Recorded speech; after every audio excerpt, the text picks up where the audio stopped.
Kumusta po mga kapatid at mga kaibigan? Magandang gabi sa ating lahat. Meron pong first time ngayon? Sino yung ngayon lang naka-attend?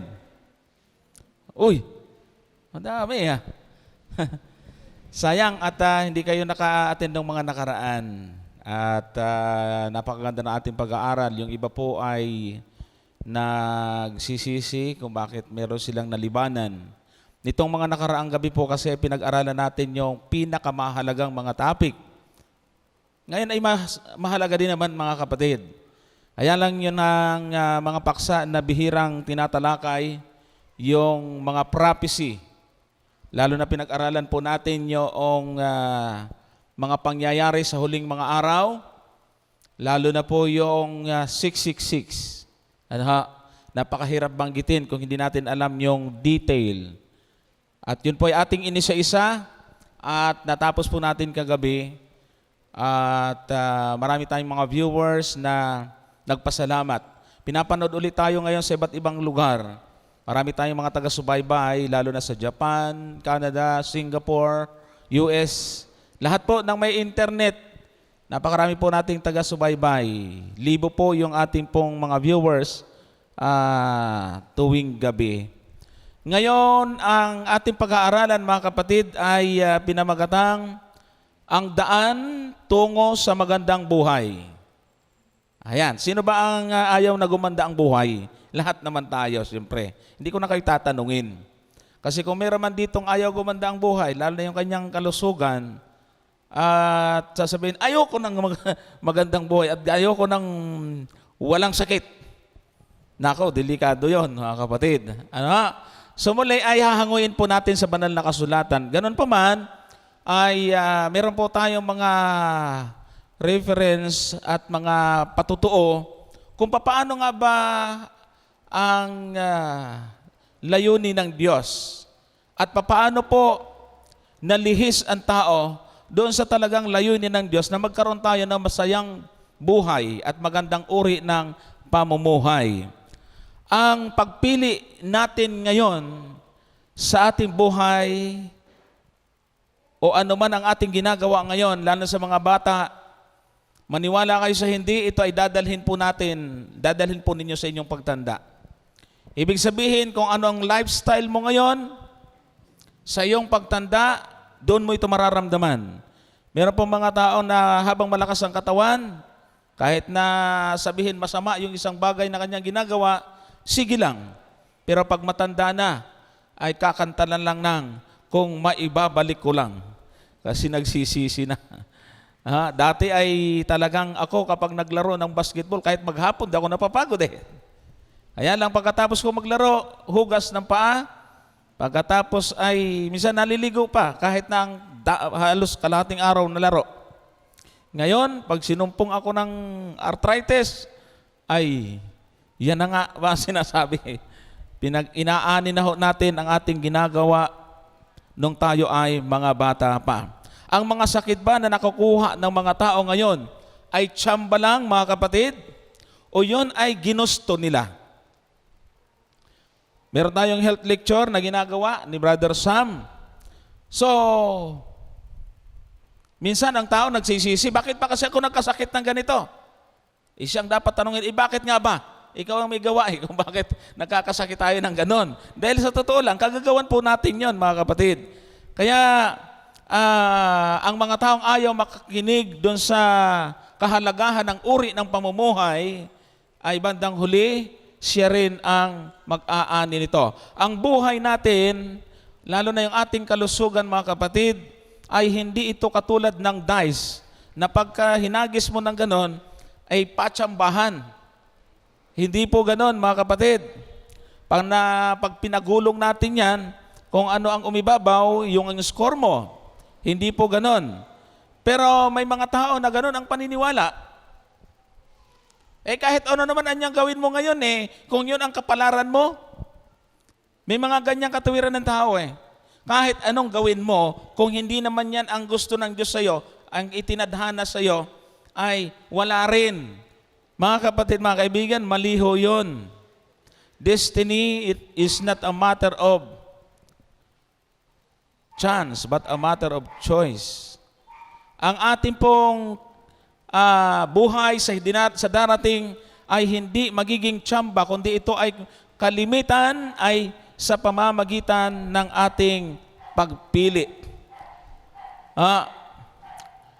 Naniniwala ba kayo mga kapatid na gustong sirain ni Satanas ang ating kalusugan? Subalit gusto naman itong isaayos ng ating Panginoon. May dalawa pong espiritong laging naglalaban. Espiritu ng masama at espiritu ng kabutihan. Sa aklat ng Apokalipsis ay mapapatunayan natin na talagang si Satanas ay mayroon pong impluwensya kung ano ang mga masasamang nangyayari sa ating mundo ngayon. Sabi po rito, at inihagis ang malaking dragon, ang matandang ahas, ang tinatawag na Diablo at Satanas, ang dumadaya sa buong sanglibutan, siya'y inihagis sa lupa at ang kanyang mga anghel ay inihagis na kasama niya. So pagkadami-dami, 3/4 ng anghel sa langit na hikayat ni Satanas, at nung siya ihagis dito sa lupa, ay kasama po niya yon. So ibig sabihin, itong Satanas na ito ang dumadaya sa buong sanglibutan, sapagkat dito siya sa lupa inihagis at kasama niya ang kanyang mga anghel na inihagis. So napakarami kung saan-saan napunta ang mga aliporis na kaaway. Tingnan niyo yung inyong katabi. Sigurado hindi yan. Pero pwedeng tumabi sa atin nang hindi natin napapansin.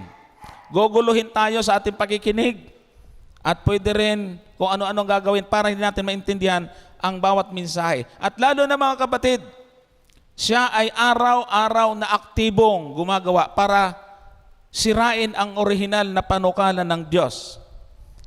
Ang mga ganitong gawain, tanong mga kapatid, kinalulugdan ba ito ng Diyos? O ito po ay isa sa mga pagsira sa orihinal na plano ng Diyos? Ngayon lang tayo nakaranas at naka-experience na ang ating, at lalo po na ikinagulat ng marami, na napakarami palang mga drug addicts sa ating bansa. Biro mong naglitawan yan, no? Mga nakaraan pala hindi naman lumilitaw yung mga yan. Pero ngayon, grabe. Lasinggo, oo, mga umiinom. Pero yung sa addict, mga kapatid, ay grabing talamak. At hindi lang naman dito sa atin yan. Isa po yan sa mga bisyo na sumisira sa ating kalusugan. Kaya nga naman ay nagsisikap ang ating pong mga otoridad na yan ay sugpuin. Kaya lang ang problema, minsan pati ang mga otoridad ay sangkot din doon sa mga bawal na yan. Sabi po ng Apokalipsis 21:26 at 27, at dadalhin nila sa loob niyaon ang karangalan at kapurihan ng mga bansa, at hindi papasok doon sa anumang paraan ang anumang bagay na karumal-dumal o siyang gumagawa ng kasuklam-suklam at ng kasinungalingan, kundi iyon lamang na mga nakasulat sa aklat ng Kordero.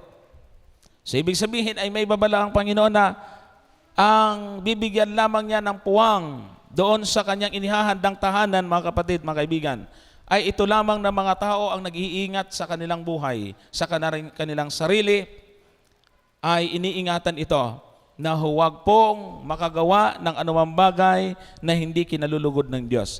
Ang sabi ng aklat ng Juan, 3 Juan, talatang 2, minamahal, aking idinadalangin na sa lahat ng mga bagay ay guminhawa ka at bumuti ang iyong katawan na gaya ng pagginhawa ng iyong kaluluwa. Yan ang gusto ng Diyos.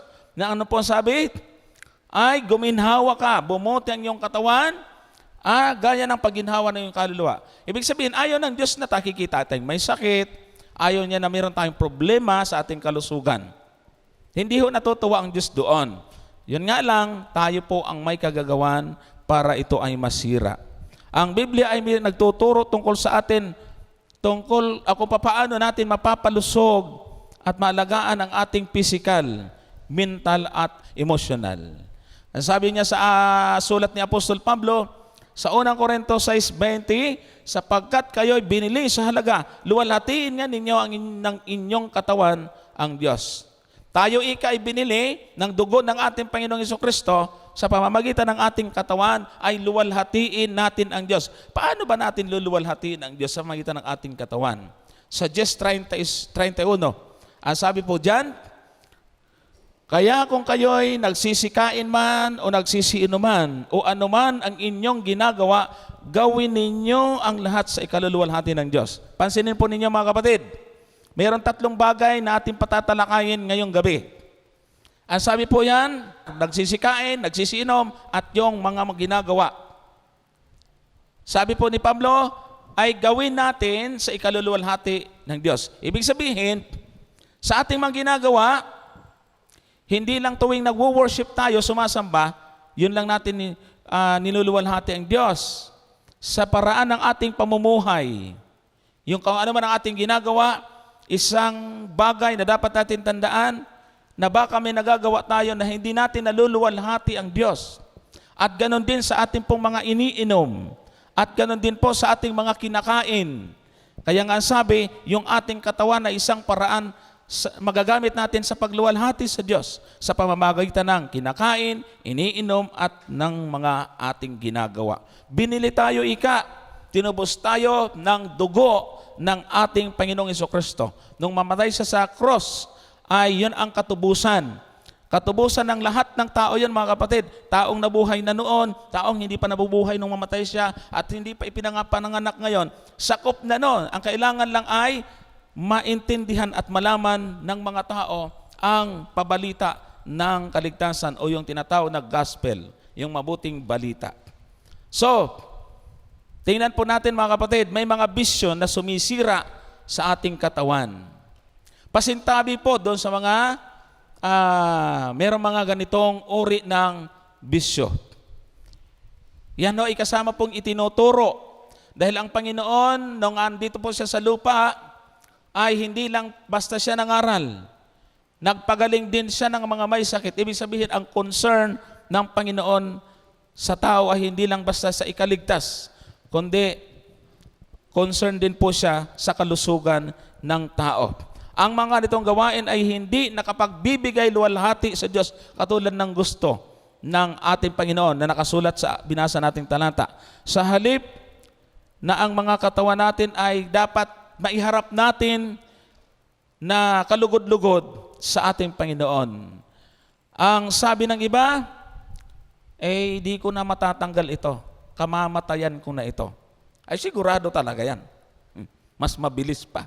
Pag hindi tayo umalis at umiwas sa bisyo, kamamatayan talaga natin yan. At mas masaklap ang kamatayan na nararanasan. Noong kami po ay pumunta ng hospital sa Pasay, yung Manila Sanitarium, na hospital yung aming pinsan ni Mrs., ay meron po doon isang lalaki na puno ng mga aparatos oxygen na nakasaksak sa kanya. At kausap namin yung mga anak, asawa, ay sabi niya, napakarami kasi niyang mga bisyo. Imagine mga kapatid, pagka nandoon na sa ospital, sa kalagayang wala nang magawa, ay doon na talaga magsisisi. Kaya nag-uusap-usap na sila kung paano na lang, hayaan na lang na maputol yung hininga. Yung mercy killing. Kasi lumalaki ang kanilang gastos. Wala naman na silang magagawa dahil wala na ring malay yung kanilang mahal sa buhay. Sabi po rito, every cigarette you smoke takes 14.5 minutes of your life. Sabi po ni Dr. Linus Pauling.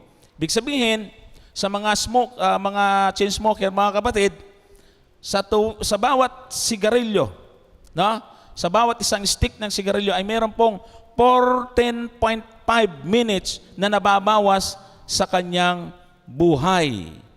Kaya kapag ang isang tao ay lulong dito, ay para siyang nagpapakamatay. Yun nga lang, installment suicide. Di ba? Mabuti nga ngayon, may warning na government warning. Cigarette smoking is dangerous to your health. Abay, alam na rin ng gobyerno eh. Pero wala pa rin eh, hindi pa rin masugpo. Ang sabi po rito, ang Beekman Research Institute, sabi ay is a premier center for pioneering biomedical research in the United States. Ang sabi po nila, it is estimated that cigarette smoking kills over 1 million people each year. Grabe, no? Yung survey. Silent killer. Pero,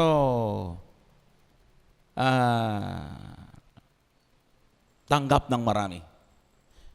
Buti nga ngayon, marami ng mga bansa at hindi na talaga pinapahintulot na manigarilyo sa mataong lugar. At marami na pong mga bayan na bawal na yan. Doon sa amin sa Angono ay multa ang mahuling manigarilyo sa pampublikong mga lugar. Sabi po rito, Cancer Research UK, smoking is the single biggest cause of cancer in the world. Sabi dyan, so 5 times na mas marami ang namamatay sa cancer sa paninigarilyo kumpara sa mga aksidente sa UK. Yan ang kanilang survey. Halos kapantay na sa mga may sakit na HIV. Sa Japan naman ay merong 9 sa 10 na may cancer na ang dahilan ay sa paninigarilyo. Tingnan niyo po ito mga kapatid. Kasi meron po tayong pag tumalab sa kanila, ibig sabihin may epekto sa tao. Mga nag-aral po yung mga taong gumawa niyan. Hindi po yan nagmamarunong lamang. So, yan po yung mga sample po natin. Tapos ito naman, tingnan po ninyo. Pag hinit-hit mo yan, diretso doon sa lalamunan, diretso doon sa hanggang doon sa ating baga. Wasak ang baga. Paano mo kung maghapon ka, mayroong mga chain smoker, patay sindi, di ba? So, yan po ang mangyayari sa baga ng tao. Hala, sige, hit.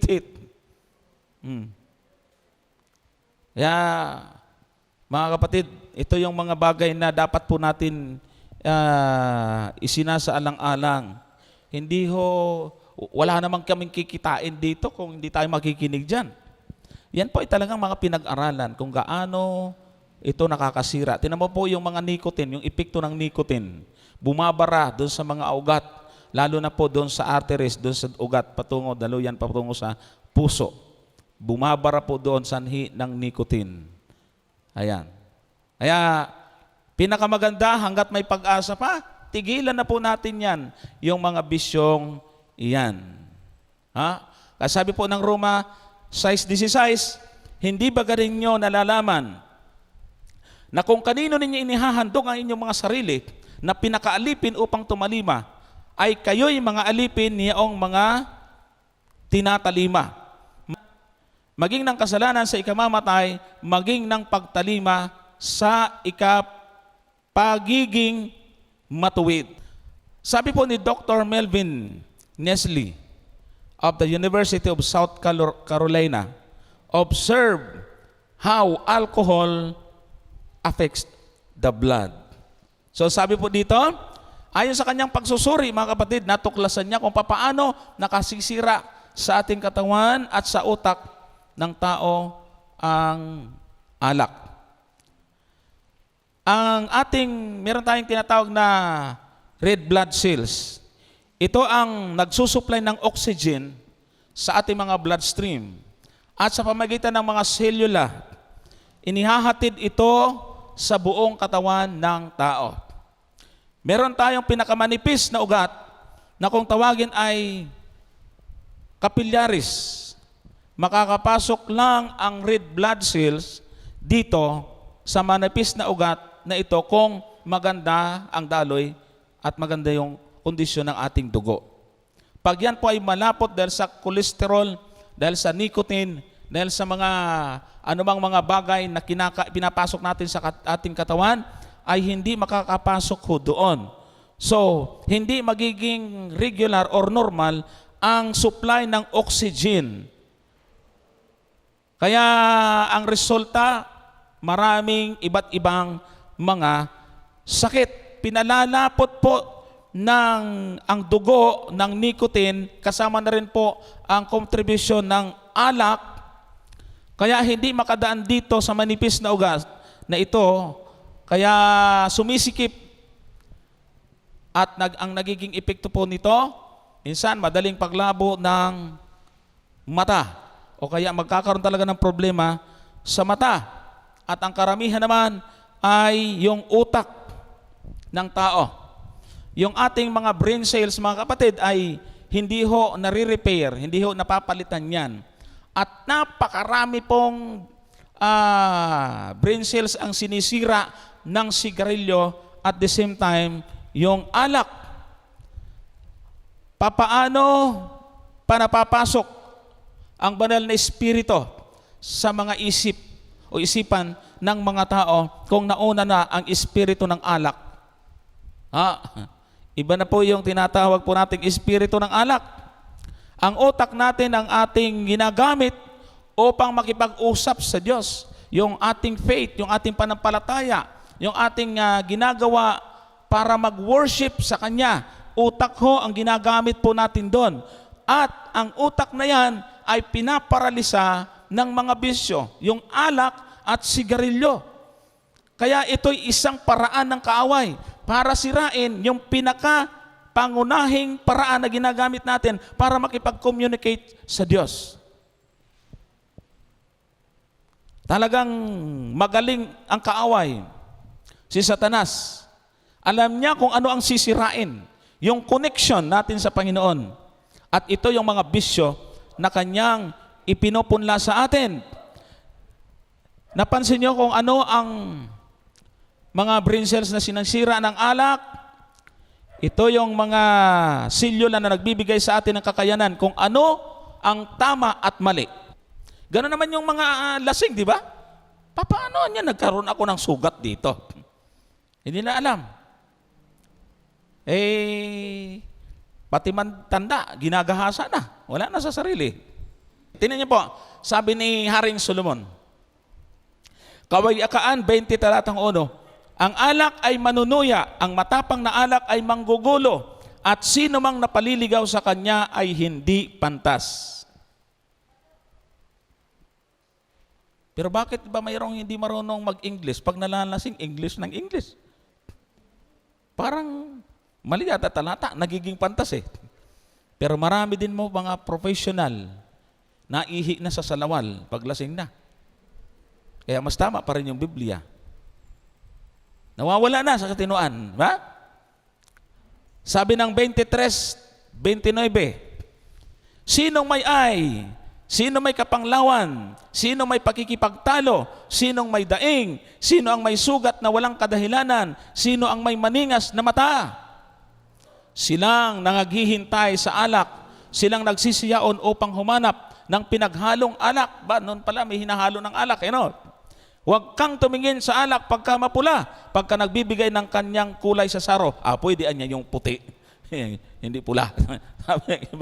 Yung alak noon kasi pula yung panahon nila, kaya sabing ganyan. Pero kahit anong alak basta nakakalasing, kasama po dito sa binabanggit na ito. Sa huli ay kumakagat ito na parang ahas at tumutokang parang ulupong. Ang iyong mga mata ay titingin ng mga kakatwang bagay at ang iyong puso ay magbabadya ng mga mandarayang bagay. Di ko alam, yung mga taga-Tarlac kung marami ditong mahilig sa alak. Parang hindi gaano, no? Chimpo-chimpo lang.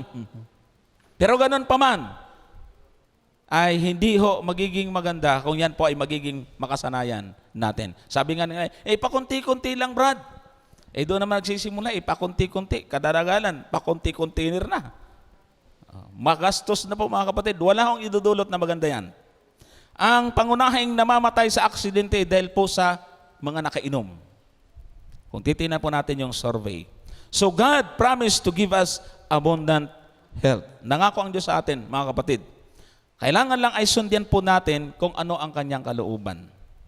Exodus Kapitulo 15, talatang 26, at sinabi, kung iyong didinggin ng buong sikap ang tinig ng Panginoon mong Diyos at iyong gagawin ang matuwid sa kanyang mga mata at iyong diringgin ang kanyang mga utos at iyong gaganapin ang lahat niyang mga palatuntunan, ay wala akong ilalagay na karamdaman sa iyo na gaya ng inilagay ko sa mga Ehipsyo, sapagkat ako ang Panginoon nagpapagaling sa iyo.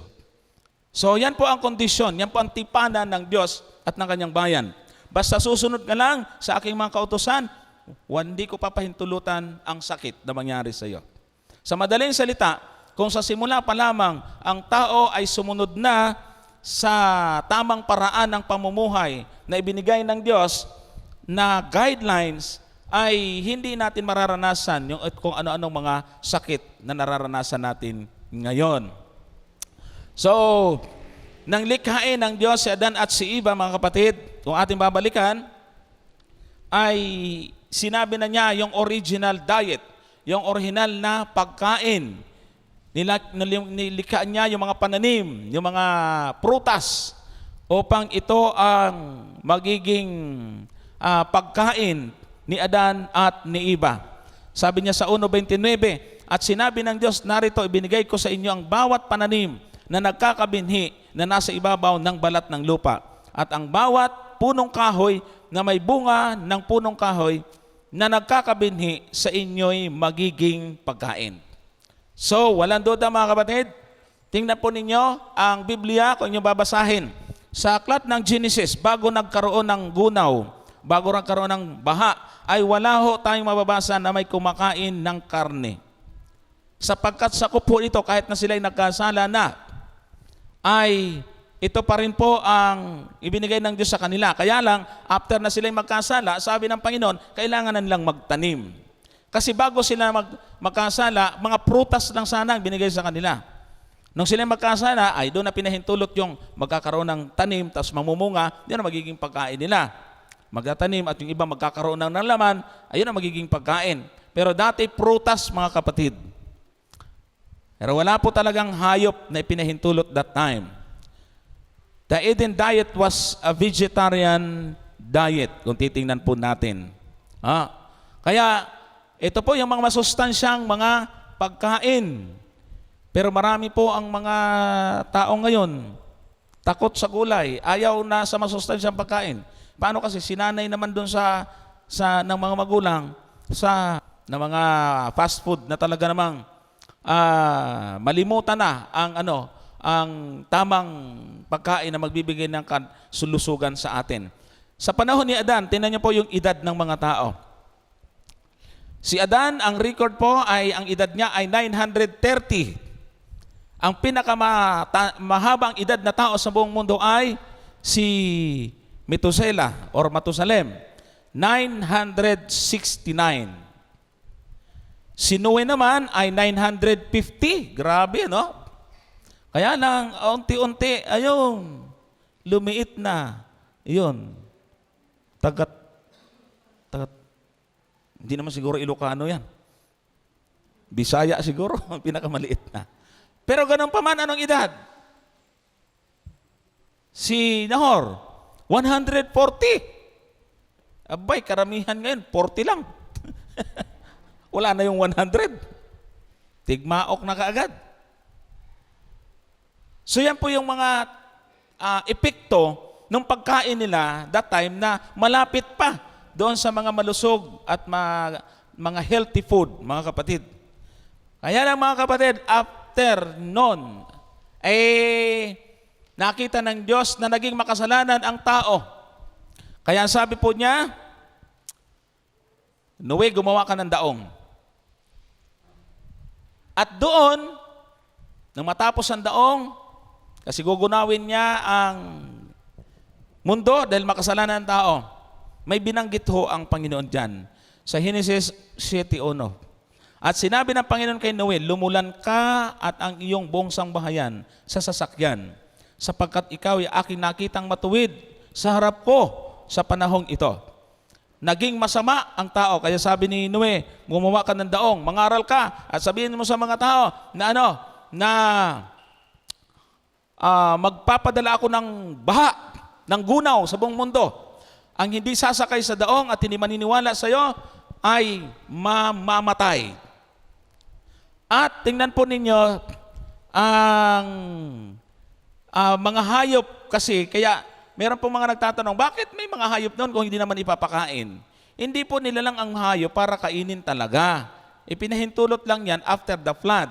Pumunta po kami ng Palawan at nakita po at na-appreciate ko kung gaano po kaganda talaga ang hayop. Hindi para kainin, kundi yan ay nagpapaganda sa ating kapaligiran. Yan ho. Yan po, sinubukan kong magpakain sa giraffe.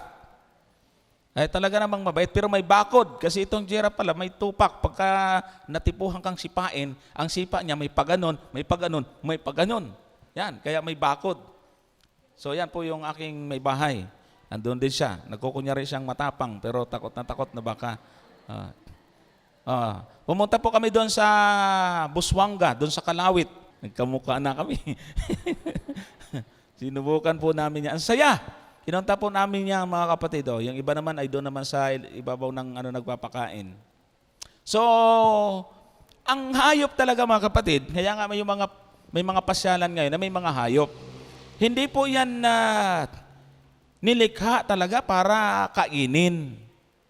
Yan po ay pampaganda ng ating kapaligiran. Yan, mayroong mga zebra. Diba nila? Tama na yan. Masyado ng So tingnan po ninyo, ang sabi po ng Diyos kay Noe, sa talatang 2, sa bawat malinis na hayop ay kukuha ka ng tig-7 na lalaki at ng kanyang babae. At sa mga hayop na hindi malinis ay 2 ng lalaki at ng kanyang babae. Kaya mahalaga sa Diyos ang mga hayop din. Mabuti pa ngayon, mga hayop ay umakyat sa daong. Pero maraming tao hindi talaga nakaakyat. Ilan lang tao ang umakyat, naligtas sa panahon yan? Ilan? 8. Si Noe at asawa niya at yung asawa ng 3 niyang anak. Kaya 8 lang ang naligtas. Nalipol ang napakaraming mga tao. Nagtataka ang mga tao nung time na yon na pinaakyat na ni Noe ang mga hayop. Abay, tig-pares-pares din. Umakyat sa daong, pumasok.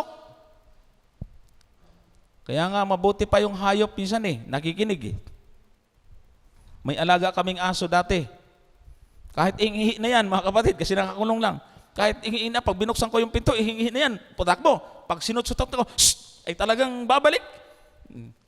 Alam niya na may gusto akong sabihin. Pag binibiro ko lang minsan, nakikinig yung aso namin.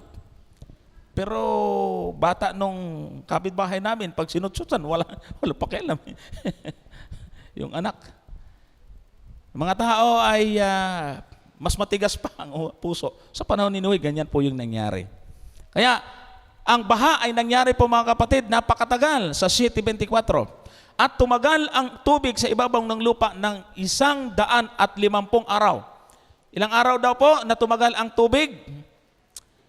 150 days. May mabubuhay ba yung halaman? Wala na. Patay lahat ng kahoy, prutas. So ibig sabihin, wala hong natirang pananim. At yun doon po na natin nakita na kung bakit ang pares na pinapasok ni Noe, ng Diyos kay Noe sa daong na hayop, ay yung malinis, tig-7 pares. At yung marami, tig-2 lang. Yun pala yun. Kasi after ng flood, wala nang sapat na makapagkain na sila po ay makakain. Ipinahintulot na lang ng Diyos na maging pagkain yung hayop. Pero yung siyempre, yung pong mas maraming pares. May pahiwatig ng Panginoon sa bago pa lang yung baha. Kung bakit sinabi niya na may marumi, may malinis, dahil po darating ang panahon na magiging pagkain ng tao ang malilinis na hayop. Kaya after ng baha mga kapatid, ay doon pa lang ipinahintulot na kainin ang karne. Kaya lang hindi lahat ng karne ng hayop. Ulitin natin mga kapatid, pag sinabi ng Diyos, wag na nating kontrahin. Kung ano ang sinabi niyang pwedeng kainin, wag na nating pakialaman ang talata. Tanggapin na lang natin. Ano po yung mga hayop na pinahintulot niyang kainin? Leviticus 11:2. Inyong salitain sa mga anak na Israel na inyong sabihin, ito ang mga bagay na may buhay na inyong makakain sa lahat ng mga hayop na nasa lupa. So itong introduction. Salitain mo ika. Wala namang Kristiyano noon, Israelita, ang bayan ng Diyos.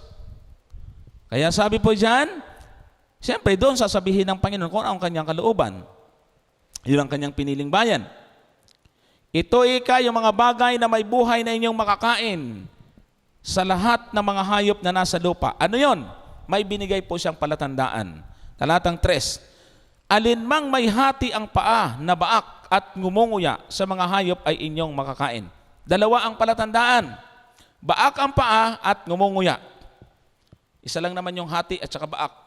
Hati, baak yon. So baak ang paa at ngumunguya, pwedeng kainin. Pag isa lang ang palatandaan, hindi pwede.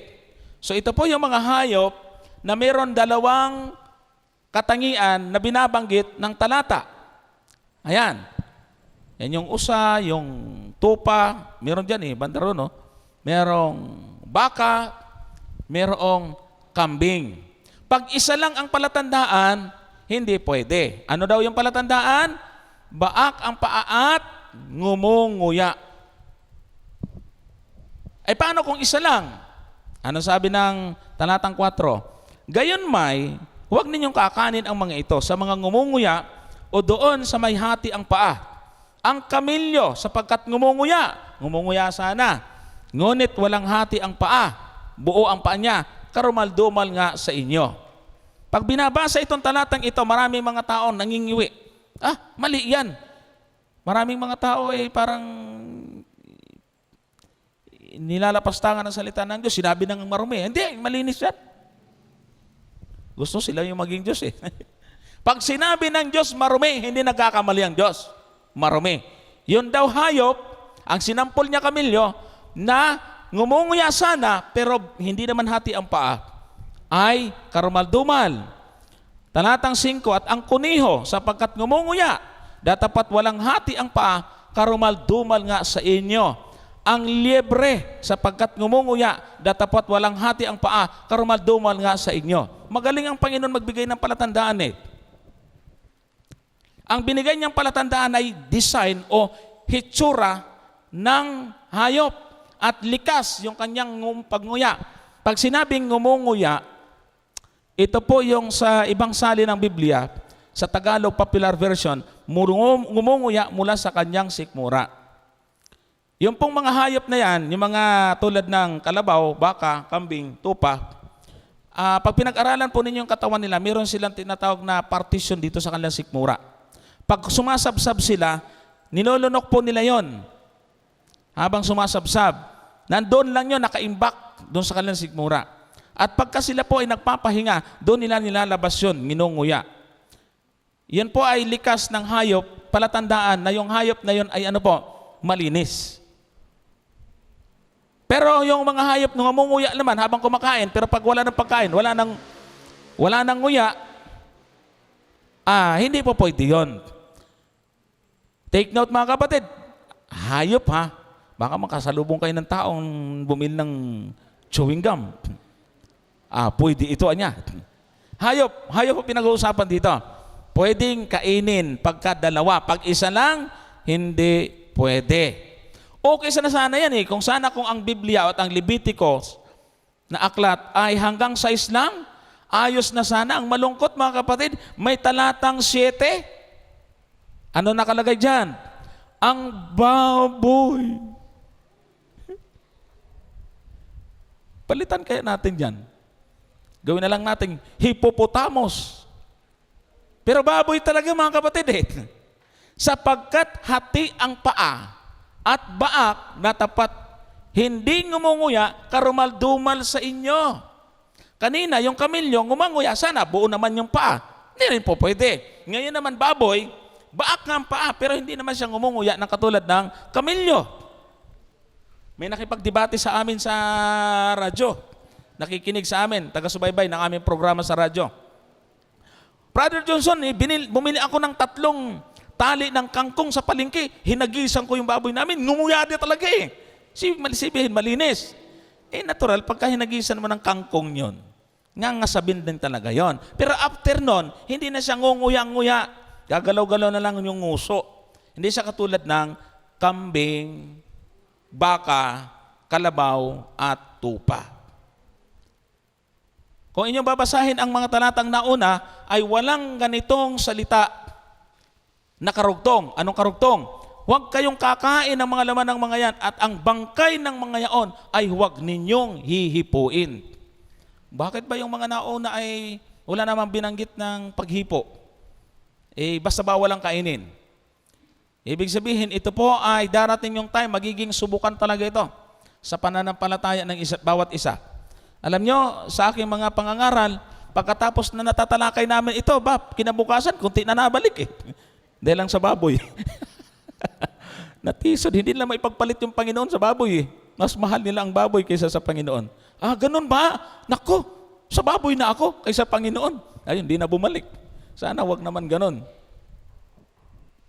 Papipiliin ko kayo mamaya. Ano ba? Gusto nyo? Baboy, Panginoon. Marumi, sabi dyan. Huwag ninyo kakainin. Marami ang mga na-curious. Bakit pa sinabi ng Biblia na marumi ang baboy? Pinag-aralan ho nila mga kapatid. Ito po kasing baboy ay napakalaking business ngayon.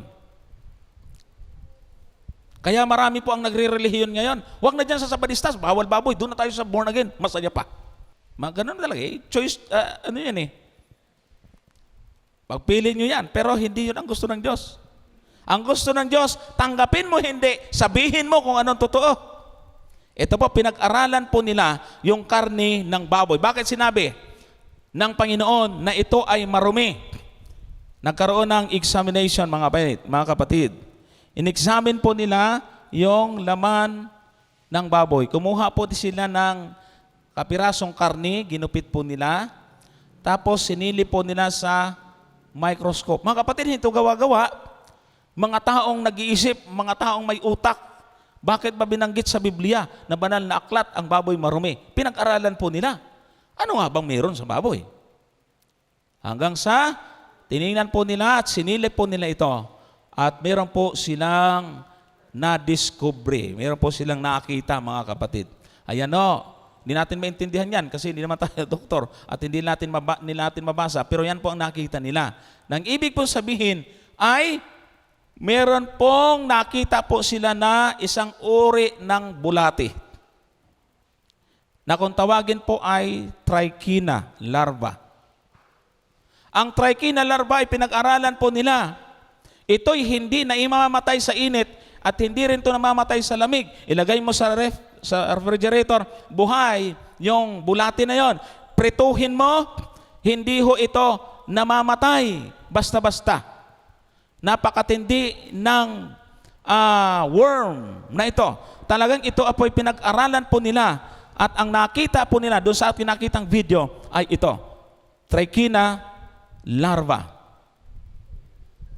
Ano po ang nagagawa at ano po ang paliwanag nila tungkol sa Trichina larva? Meron pong isinatagalog na po natin dito, research. Napakaray pag research nyo yan. Sabi dyan, ang Trichina worm ay nabubuhay sa bituka ng maruruming hayop. At ito ay pumupunta sa mga daluyan ng dugo nito at kumakalat sa buong katawan ng hayop.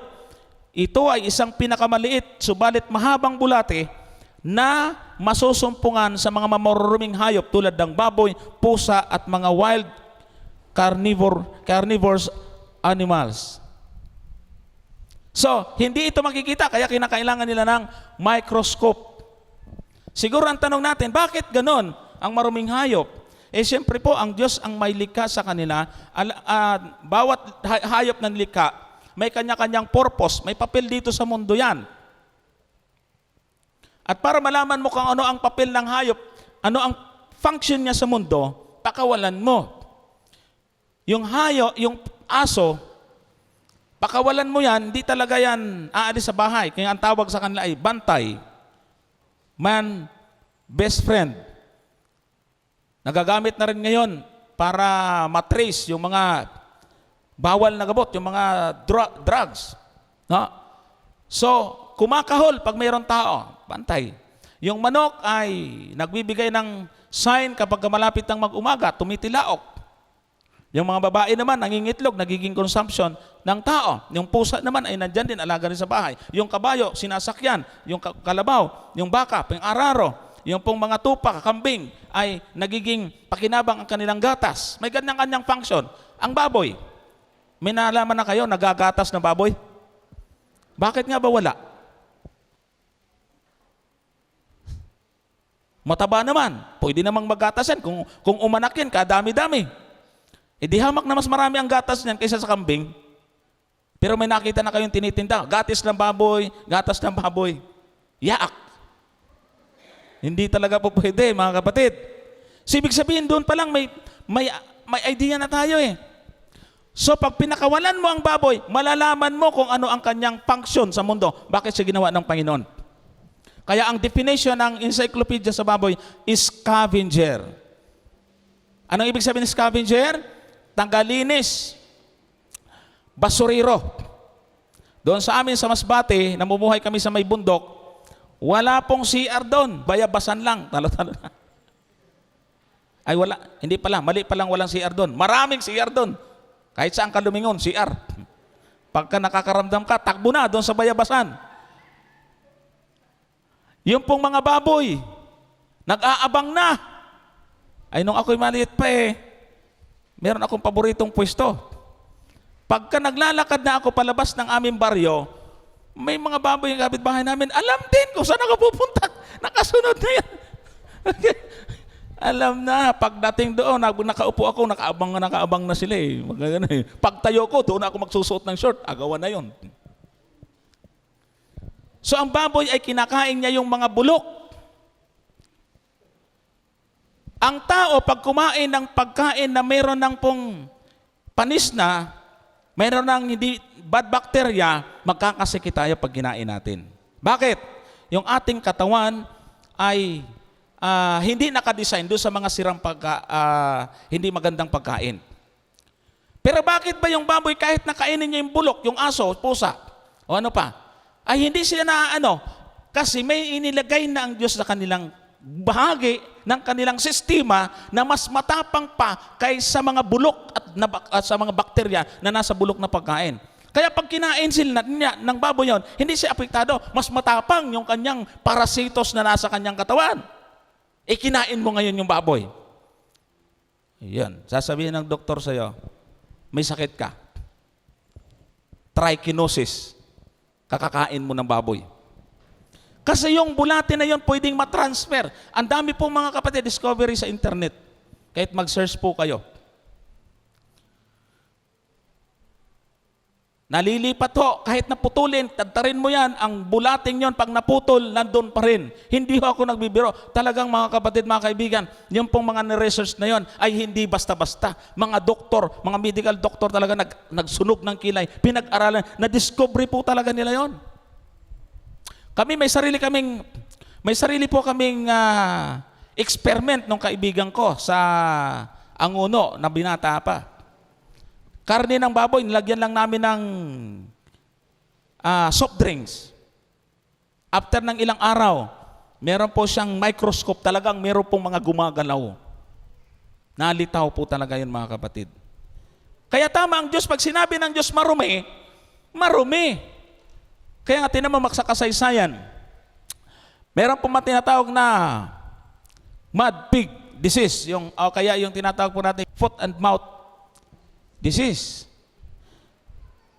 Yung may mga malalaking bakery, pag meron lang dyan 3 hanggang 4 na baboy na may problema, lahat yan reject. At ang gobyerno ang magdideklara, lahat yan po ay susunugin. delikado sa katawan ng tao. Pero ngayon, dami na dinegosyo ng butya. Butya ba tawag doon? Double dead. Kasi ang tao, hindi alintana yung utos ng Diyos. Binabaliwala nila. Ang rason po ng iba, ang sarap kasi, lalo na pag inihaw, pag lechon. Ang sarap, ano yan, Brother Johnson? Ang sarap-sarap. Bakit panilikan ng Diyos yan? Ang bango-bango. Maraming mga tao, pagka masarap, kinakalimutan. Akala nila pag masarap, hindi bawal. Pero meron pong talata sa Biblia, Daniel 11:26, may babala. Sila nagsisikain ng kanyang masarap na pagkain, ay siyang magpapahamak sa kanya, at ang kanyang hukbo ay mapapalis, at marami ay mabubuwal na patay. Kaya hindi po pwede mga kapatid, porke masarap, sige lang. Kain lang ng kain. Yung bunga ng kahoy na pinagbawal kay Adan at si Iba, hindi naman siguro yun maanghang, hindi rin yun mapakla. Masarap din siguro yun. Unang-una, tingnan pa lang, natakam na nga si Iba, kaya natukso. Ang mga bagay na ito, mga kapatid, ay hindi basta't inilagay lang dyan ng Diyos at sinabi. May purpose para subukin ang katapatan natin. Kaya itong mga bagay na ito, ang tawag po dyan ay test of loyalty. Bakit ba may mga tao, marami namang malinis? Bakit gusto ang marumi? Marami ako mga kakadibati sa Facebook. Nilikha ng Diyos yan, bakit hindi natin kakainin? Bakit porke nilikha, kakainin mo na? Kadaming nilikha ang Diyos, di naman pinapakain bakit ba, sabi ko, bakit ba ang daming mga malinis? Gusto mo pa rin yung marumi? Binigyan ko ng halimbawa, nagalit sa akin Ang ginamit kong halimbawa, yun kakong kapitbahay namin doon sa probinsya. Matanda na, ulianin na.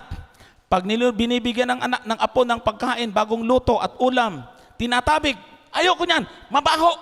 Bagong luto na kanin, talagang bagong luto talaga. Pero ayaw niya. Nagtataka naman itong mga anak at apo, bakit si Lula hindi ginugutom? Pasintabi doon sa mga kumakain. Natuklasan nila yung palang kanyang sariling, yung kinakain.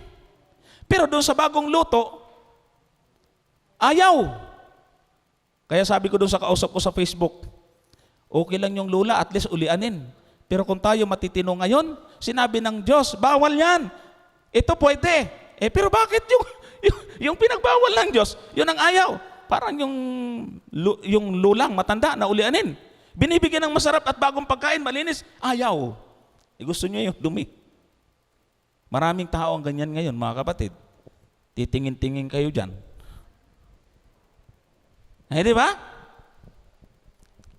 Pag sinabi ng Diyos, hindi natin pwedeng pasinungalingan.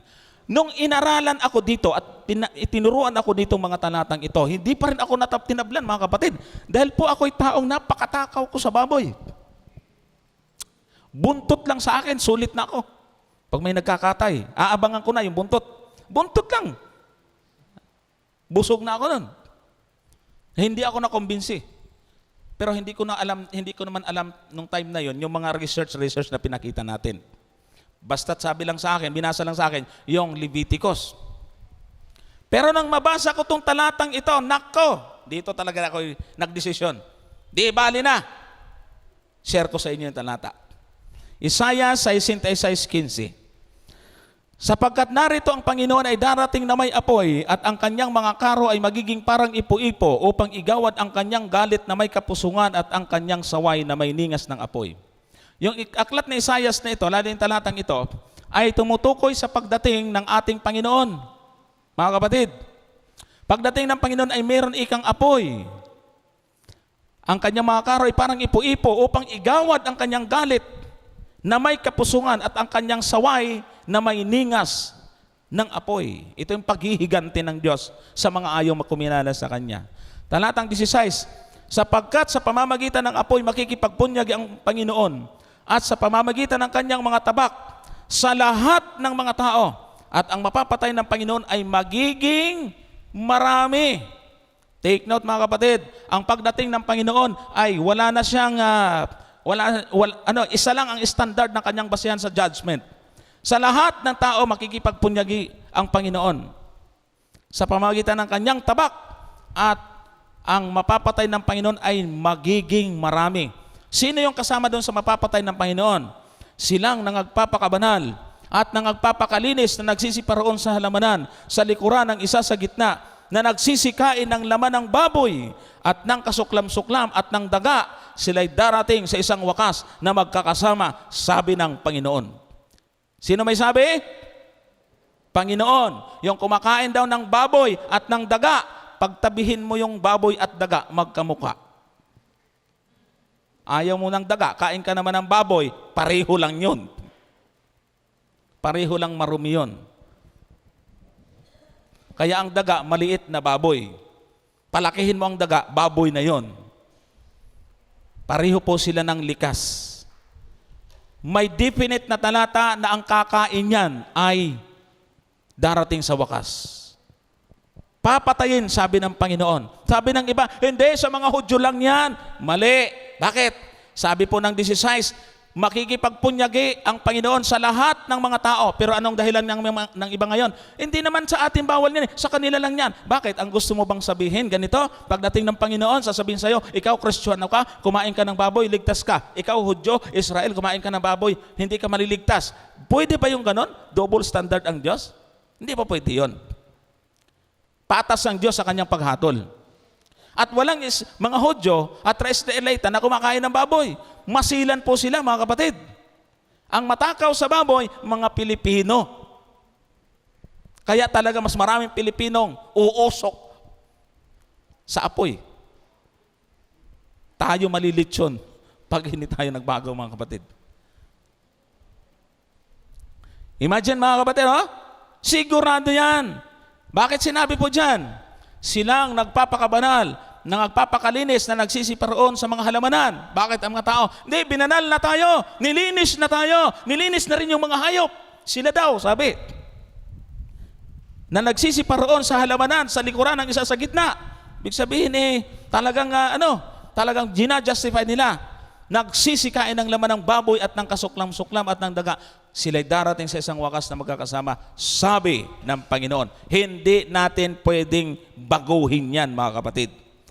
Tayo mga doktrina ngayon, may mga magko-comment na naman sa Facebook, noon yan, nilinis na yan. Sa aklat ng Gawa, sa aklat ng Korinto, sa aklat ng Timoteo, lahat yan ay pwede na.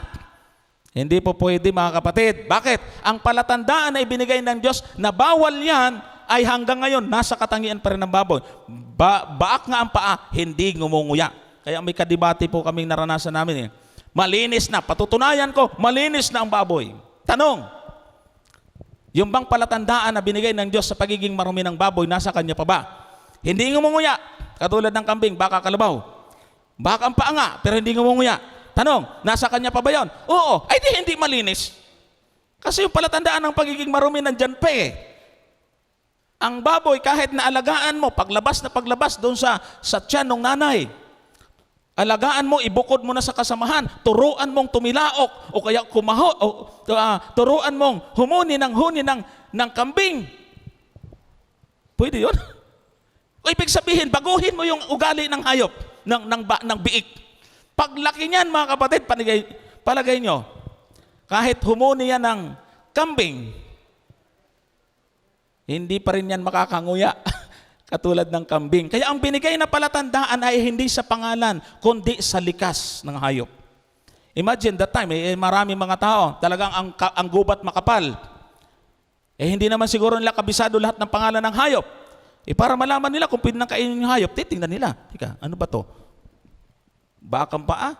Tapos, hindi ngumunguya, bawal yan. Kahit hindi na alam pangalan ng hayop. Marunong ang Panginoon eh.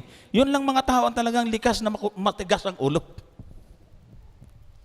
Minsan mga may nakakausap kami, kayo ba yung samahan na bawal ang baboy? Hindi Hindi sa amin lang pinagbawal.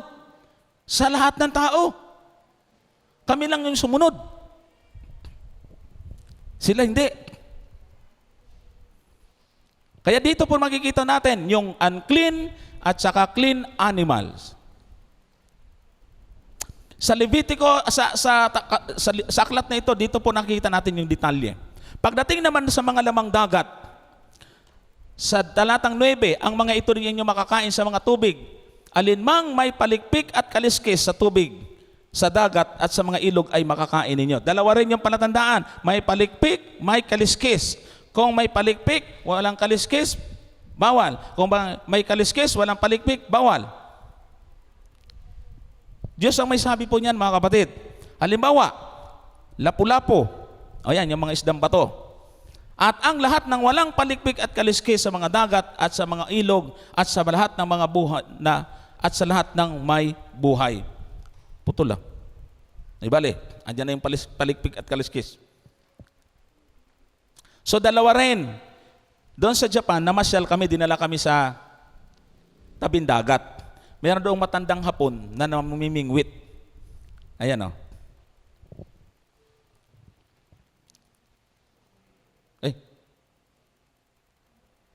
Ayan. Nakabingwit siya. Maliit nga lang. O, maliit lang. Yun. Na-videohan ko eh. O, tinignan namin ba? Ay, tinanggal niya eh.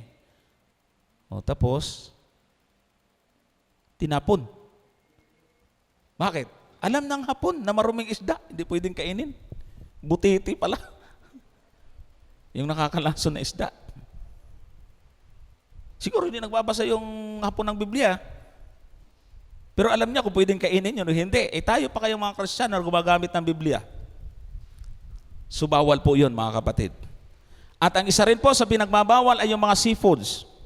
Sabi po rito, in 1988, nearly 3,000 Chinese in Shanghai developed hepatitis A from clams. Ito po yung mga, ano ba sa Tagalog to? Mga shells. Ayan. Meron pong isang doktor o biologist, si Dr. Bruce Halstead. Ano bang basa niyan? Marine biologist. Pilit niyang inalam kung may matibay na basihan ang Biblia doon sa sinasabi ang mga lamang dagat ay marumi, yung mga walang kaliskis at palikpik. After Second World War II, nag-work siya sa gobyerno. Sa kanyang pagsusuri sa marine biologist, ay natuklasan niya na ang mga nakasulat sa Biblia ay as is talaga. Kung ano ang pagkasabi, pagkatala ay totoong, hindi niya pwedeng tutulan ayon sa kanyang research. Yung po palang mga dahilan kung bakit yung marumi yung mga walang kaliskis. Alam natin, polluted na rin yung dagat. Ang kaliskis nila ay proteksyon sa kanilang katawan. Pag lumalangoy sila at pagka pumapagpag sila, yung mga dumi na kumakapit sa kanilang katawan ay natatanggal. Kaya yung mga walang kaliskis ay wala talaga silang proteksyon. Para din itong mga taong nakahubad, walang damit, mas madaling kapitan ng sakit. So ito po yung mga lamang dagat. Meron diyang pwede at meron diyang hindi. Ito po yung mga crabs, yun po yung mga ano yan, ay hindi po pinapahintulot yan. Dahil wala po yang kaliskis at palikpik. Marami din po ako nakitang video sa YouTube na yung pong mga yan, yung katulad po nitong parang alimango na yan, pag binuksan ho yung malaking ano sa ulo niya, ay meron pong mga gumagalaw na mga uod doon sa loob. Kasi ito rin po sila yung mga scavenger sa dagat. Kung may scavenger sa lupa, yung baboy at mga daga at kung ano-ano pang kumakain ng bulok, sa dagat ay sila naman, yung mga crabs, yung pong mga shells na yan na nakabuka, yung mga latak, dumi ng dagat, ay sinasala at sinasahod nila, kaya sila po ay marumi. Hindi ho nagkamali ang Diyos, mga kapatid. Kung maglilingkod-ling din tayo at tasampalataya tayo, maniniwala tayo na ang Biblia ang batayan ng katotohanan, bakit hindi natin ito isama sa ating pong pagtuturo? Ang nakakalungkot, marami pong mga samahan ngayon, mga relihiyon, mga samahan, denomination. Dahil sa gusto nilang mas makarami sila ng miyembro, ay hindi na itinuturo yung alam nilang nahihirapan ang mga taong tanggapin. Katulad sa amin, kung magpaparami din lang kami ng miyembro, ay hindi namin ituturo to. Sama-sama na tayo doon. Sa pagtuturo nila, sama-sama lang din tayo sa impyerno. Susunugin daw eh. Pero hindi pa pwede. Mas piliin ho natin yung sinabi ng Diyos, mga kapatid. Tungkol naman doon sa mga ibon, ay yung pong ibon na dumadagit ng kapwa ibon. uwak, agila, yan. Yan ang bawal. Ang manok, nakakategory po yan sa ibon. Huwag tayong malilito ha. Pag hayop, ang palatandaan ay ngumunguya at baak ang paa. Pag sa isda naman, may kaliskis at palikpik. Kasi may nakausap po ako, kaya pala pwede sa inyong manok may kaliskis. Sa ibon po nakakategory yung manok, hindi po sa isda. Paano anya yung ahas may kaliskis? Hindi naman isda yun. Kaya minsan maraming piloso po, makalusot lang Ayaw talaga So malinaw po yan mga kapatid. Hindi po namin doktrina yan. Diyos po ang nagsabi niyan. Siguro isipin ng iba, nako, ang hirap pala dito. Marami akong naririnig Alam niyo, ang doktrina niyo tama. Tama talaga. Lahat ng tama. O gusto mo nang magkasama namin? Hindi. Bakit? Iniisip niya Nako, paano yun? Paano pag ang nanay ko magluto? Baboy. Paano yung ate ko? Paano pag may kainan? Paano mga kaklase ko? Anong sasabihin sa amin? Hindi na inisip yung Diyos. Ang inisip niya, kanya mga kaibigan, ang lahat ng mga tao sa palibot niya, yun ang isinaalang-alang niya. Mali pong pagpili yun, mga kapatid. Kaya nga maghihiganti ang Diyos Sinabi na ng Diyos sa'yo, pero hindi ka pa rin nakikinig. Pagdating, Panginoon, siguro, pwede bang bigyan niyo pa ako ng pagkakataon? Ano kayang sasabihin ng Panginoon? Tinalakay na yan Pinaliwanag na yan. Di ka pa rin naniniwala. Pero kung atin pong ipapasakop ang ating sarili sa Panginoon, mga kapatid, yung akala natin hindi kaya nating iwasan na mga bisyo, pagkain na paborito natin, ay mapagtatagumpayan natin yan. Filipos 4:13, lahat ng mga bagay ay aking magagawa doon sa nagpapalakas sa akin. Walang mahirap sa gusto. Pagka gusto, may paraan. Pagka ayaw, maraming dahilan. Yan po ang katotohanan, mga kapatid. Tutulungan tayo ng ating Panginoon para mapagtagumpayan natin na masunod ang kanyang kalooban. Itong mga bagay na ito ay magiging lifestyle ng mga tatanggap sa Panginoon. Marami po akong mga na-encounter sa iba't ibang lugar na aking pangangaral. Marami po akong naranasan. Lahat ng mga inaral at topic namin, tanggap lahat. Pagdating dito sa baboy, bagsak. Huwag sanang matuklasan, mga kapatid. Mas pinapahalagahan natin itong mga alimasag na ito, mga alimangon na ito, mga bagay, mga baboy, daga at kung ano-ano pa. Pinagpapalit natin sa Panginoon. At yung iba naman isang tagay, yung iba naman isang stick ng sigarilyo. Nakakahiya sa Panginoon, mga kapatid. Ipagpapalit natin ito sa Kanya. Kaya nga ang Seventh Adventist pag nangaral, mahaba.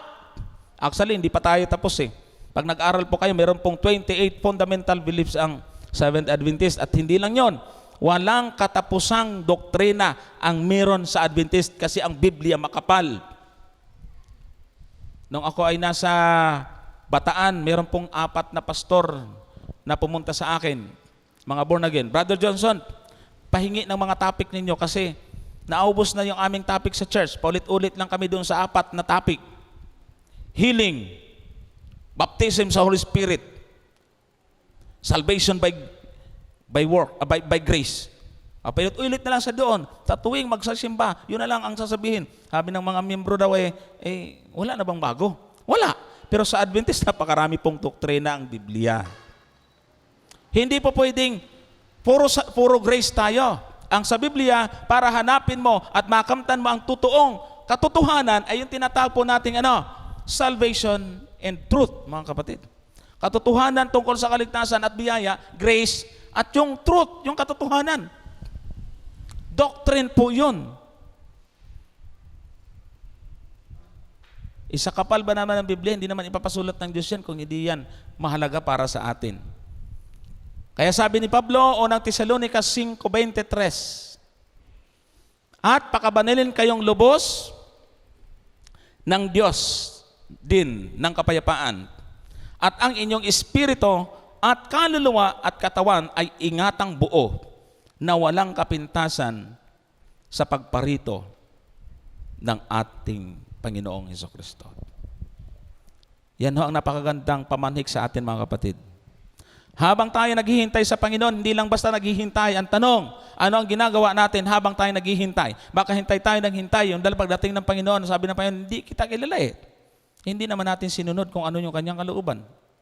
Kaya nga sabi sa 7:21 ng Mateo, hindi lahat na nagsasabi sa akin, Panginoon, Panginoon, nananalangin kahit na ikay magsisisigaw dyan at maglupasay ka sa katatawag sa Panginoon. Hindi mo naman sinunod kung ano ang kagustuhan niya. Sabi ng Panginoon, hindi ko kayo nakikilala. Pakabanalin kayong lubos ng Diyos din ng kapayapaan, sabi ni Pablo. At ang inyong espiritu at kaluluwa at katawan ay ingatang buo na walang kapintasan sa pagparito ng ating Panginoong Hesukristo. Nawa mga kapatid, mga kaibigan, ay atin po itong pagsumikapan sa tulong ng Panginoon. Kasi pag tayo lang, hindi natin ito magagawa. Pero kung naintindihan at nauna sa atin ang pag-ibig ng Diyos, iisipin natin, niligtas tayo ng Diyos dahil sa kanyang pag-ibig. Tayo binigyan ng pagkakataong maligtas. Pero,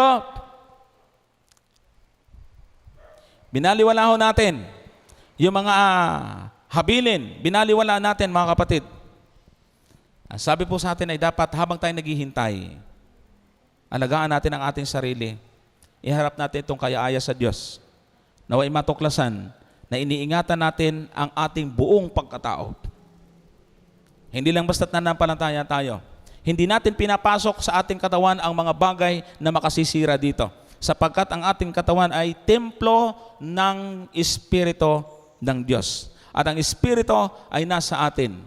Huwag natin itong abusuhin. Huwag natin itong pabayaan. Mahalin po natin ito sapagkat itong katawan na to ay kasama sa binili ng dugo ni Kristo. Ngayong gabi ay aking pumuling hinihilingan at napakinggan natin ang awitin bilang pagtatalaga at muli ay aking pong ipinamamanig sa inyo, mga kapatid, na samantalang umaawit ang ating isang kapatid ay atin pong pagbulay-bulayan ng ating mga naging pagpapasya ng mga nakaraan. Atin pang pagsumikapan na manatili ang ating mga desisyon. Huwag natin pabayaan na ito'y mawala sapagkat Diyos ang ating pinagpapasihan na paglilingkuran. Tayo po ngayon ay makinig sa mensahe ng awit.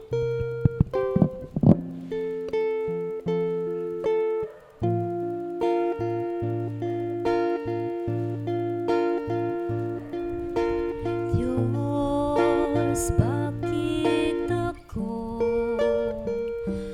ang pinili mo bilang anak? Batid mo ang aking buhay.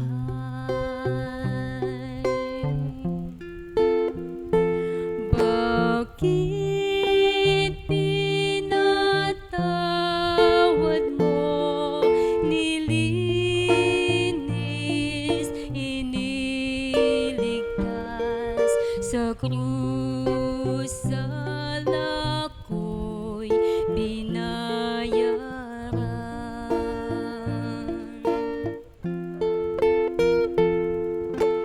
Puso ko ay mangha sa dakilang pag-ibig ng Diyos, sagana ang biyaya niya.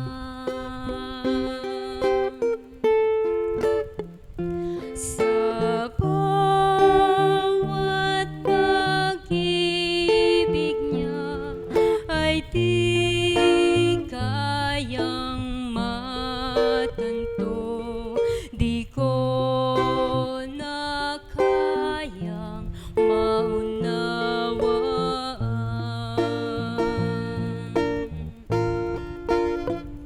Sa bawat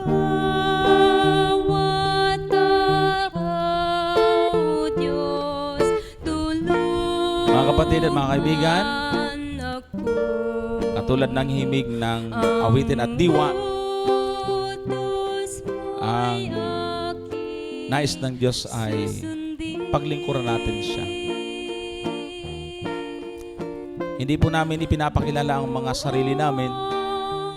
Ang amin pong itinataas ay mga kalooban ng Diyos na hindi natin nalalaman dati.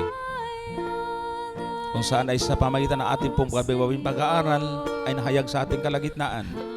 At nawa ang mga katotohanan ito ay magsilbing gabay para sa ating lubosang pagpapasakop sa ating Panginoon.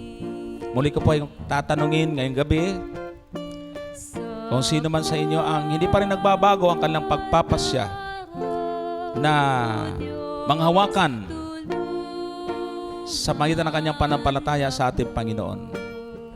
Pwede niyo po ba uli ito ipakita sa magitan ng inyong pagtayo? At tayong lahat ay sama-samang dadalangin sa Panginoon. Maraming salamat po.